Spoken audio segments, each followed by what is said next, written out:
కొరమేను చేపలు ఫార్మింగ్ చేస్తున్నాము. ఇంతకుముందు మేము తెల్ల చేపలు చేసేవాళ్ళము. ఇప్పుడు కొత్తగా మొన్న 23 రోజుల కింద తెప్పించాను. పిల్ల ₹3 లెక్కన తెప్పించాము. ఇది ఇప్పటికైతే గ్రోత్ బాగుంది.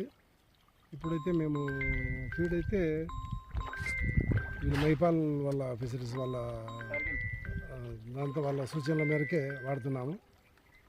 ఇప్పుడైతే కార్గిల్ వాడుతున్నాం ఫీడ్. ఇప్పుడు మేము దీని మీద పెద్ద అవగాహన లేదు. మేము ఎక్కడో యూట్యూబ్లో చూసి తెప్పించాము. ఇప్పటికైతే గ్రోత్ బాగుంది అనిపిస్తూ ఉంది. 2-3 రోజులకు అప్పుడు పిల్ల ఒకటి 3 గ్రాములు ఉన్న పిల్ల ఈరోజు 35-40 గ్రాములకు వచ్చేసింది 23 రోజులకు. కాబట్టి చాలా గ్రోత్ బాగుంటుంది. ఇదే విధంగా ఆరోగ్యం పిల్ల ఉంటే కన్నా జబ్బు లేకుండా ఉంటే నేను 6-7 నెలలకు కిలో వస్తుంది అనుకుంటున్నాం. ఈ మైపాల్ వాళ్ళ సజెషన్స్ మేరకు వాళ్ళ సూచనల మేరకు మెడిసిన్స్ కానీ ఇవన్నీ వాడుతున్నాము. ఈ రోజు నుంచి కార్గిల్ వాళ్ళ ఫీడ్ వాడుతున్నాం. ఇది 20,000 పిల్ల తెచ్చాము ఎకరాలో పెంచాలని.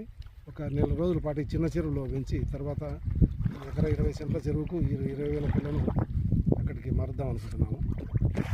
అంటే అప్పటికి 30 కౌంట్ వచ్చిన తర్వాత మారుద్దాం అనుకుంటున్నాం.